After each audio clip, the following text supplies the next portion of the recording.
Greetings to all and sundry, Chancellor North Wales here. Time for another Chancellor's View. So today we're going to dive into a few different things. Firstly, where we are up to builds, future projects, and some thoughts about recent trip to Hannants Aircraft Museum, that sort of stuff. So firstly, where are we up to with builds?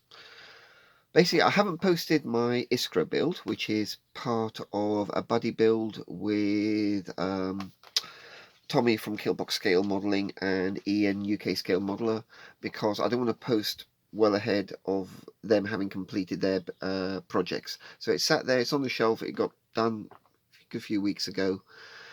I just don't want to jump the gun on that one, so to speak. So that is a vid that's coming, but it'll come when the time's appropriate. Current project work is the Antonov 74, which started by rescribing it, and I'm going to be honest with you. Oh, Lord. Only rescribe something like this if you have a serious masochistic streak. I've done it in its unassembled state, feeling that would be a lot easier. All the major external surfaces have been done, apart from the horizontal tailplane. So you can see I've had quite a lot of fun with removing the raised panel lines and scribing in the softer panel lines on this. Certainly what I would call an interesting experience, and not one I wish to repeat. Particularly, yes, this is a civilian bird. It's actually going to be painted quite clean. I think rescribing really comes into play when you're looking at military birds, where you've got far more defined panel lines, that kind of thing. So maybe I think this was a little bit of an effort in futility, but there you go. Other thing I made for this, because I want to have, I'd like to have a hatch open, the main door open, is a whole load of little seats. Finally worked out a way of producing airliner seats from plastic card that aren't too chunky. So quite happy with those. I've made a whole set of them for the interior where they'll be seen, because I do intend to leave the main door open, and doing a bit of work on the fuselage. No, fuselage. It's not meant to have many cabin windows, just the two. So this is the that internal barrel. So that is progressing slowly, and there is a reason for it progressing slowly. Now, we will talk about modeling Mojo. I have to have modeling Mojo and writer's Mojo as well. And right now, thankfully, the writer's Mojo is fairly up there. Need that for professional reasons and for work associated, not directly with my core job, but more with my secondary field of teaching and lecturing. So at present, my head seems to be in a really good space that when I finish my core job, carry on at my desk and crack on with writing about statistics and interpretation of it and all that side of it. Every year when I lecture, my students get a progressively bigger, thicker handout, and that's slowly heading on its way to becoming a full-blown book on applied measurement systems analysis. So this is where we're heading with this direction, and right now I've basically been able to crack some things that have been bugging me on how to present and explain them and work through them, and this is sort of like quite a long-term project. Hopefully next year or so can start getting stuff to publishers. But so I'm spending time on this means working long hours, which long hours at work, and so modelling has taken a bit of a hit, which I'm not really happy about, because this is meant to be my recovery space, my escape from its space. But there we are. So a little bit slower than I would have liked on the Antonov 74, but I'm also quite chuffed that I'm like, shit, I'm working out how to present this stuff. And some of the concepts have been bugging me, to say the least.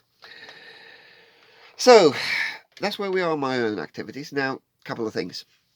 Last weekend, I went down to London to see my eldest daughter and my old mum, And as I normally do when I go down, at least once I will visit Hendon Aircraft Museum. This year marked the 44th year that I've been visiting it. So I've been going there since I was 6. I grew up in London, and that's where I'm from. So first visit to Hendon Aircraft Museum was in the mid-70s. And I've watched the place change, grow. The addition of the Bomber Command Museum, addition of the Battle of Britain Museum, the expansion of that hall for First World War aviation, all that and changing. This year, I can't be honest, it's one of the few times I've come in, I thought I was seriously disappointed. They've gutted the Battle of Britain collection. I know some of them have gone to Cosford. They've not lost the aircraft aren't lost, thank God for that. But what was probably one of the most, in my mind, one of the most focused, significant collections of aircraft has now been basically taken apart, distributed here, there, and other places. And I really feel the museum's lost something. Now the Battle of Britain building has all the depth of, I'm going to say, Pippa Pig looks at aeroplanes. Okay, it's meant to be accessible for the young and that side of it, but they could have found another space for that. I've desperately wasn't impressed with the changes that they've made. If people want to challenge me on that, feel free to go ahead. I personally think Hendon have taken a retrograde step, and maybe Battle of Britain Museum did need sprucing up a bit, but you've lost something. You've lost more than you've gained, and I appreciate about accessibility and that side of it, but no. Oh, I'm going to go next year and so on and so forth, and this must have been at least my 50th visit, but anyway. So sorry, for those of you who know Hendon Aircraft Museum in London, I was just sad about what's happened to it and about the changes they've made. And the car park looked pretty shabby as well. Your thoughts and feelings on that, if you've gone there, please let me know. So, as well as that, if I go to Hendon, well, I'm going to go to Hannants Model shop.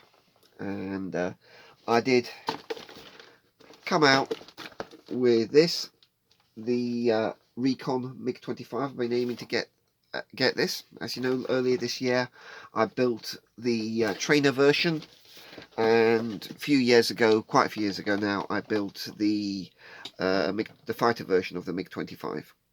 So now, great that I've got the Recce Bird, and that's going to be a future project. Don't know when, next year, but not one that's on the immediate future. I seem to be having a little bit of run of civilian aircraft, and so next project will be what I call the Checz set. I should explain, this one I got a Hendon this year as well. Nice little Czech built glider. And a few years ago I picked up these three: Zil, the Brigadier, and the Blanik glider. And I want to build these three builds in fairly quick succession. What I like about these, as many of you know, I do have a soft spot for aircraft that are built purely for the purpose of flying. And I think gliders in particular are always quite beautiful. So this is, looking at this one, when you get a kit, and that's what it amounts to, along with a clear sprue, to me that's a pure relaxing build. No weapons, no propeller blades, just simple, pure, dedicated flight. So looking forward to these once the Antonov 74 is done.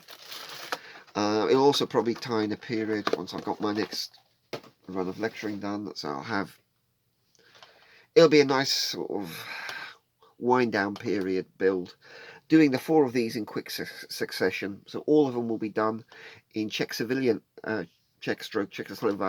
civilian markings, as a succession of projects. I'm rather looking forward to that. It's something I've been planning to do, calling it the Checz set build. So, as always guys, lots of lovely builds out there. I haven't prepared a list of shout-outs this time, which I probably should do. Next Chances View, I'll do another run of shout-outs and other discussion. So really, this is an update on where we are, why you've not seen a build vid, and other thoughts and perspectives. So guys, if you are fans of Hendon, let me know what you think. If you think I'm being unfair, please say so. And I will say now to all of you, take care, God bless, happy modelling. This is Chancellor North Wales signing out.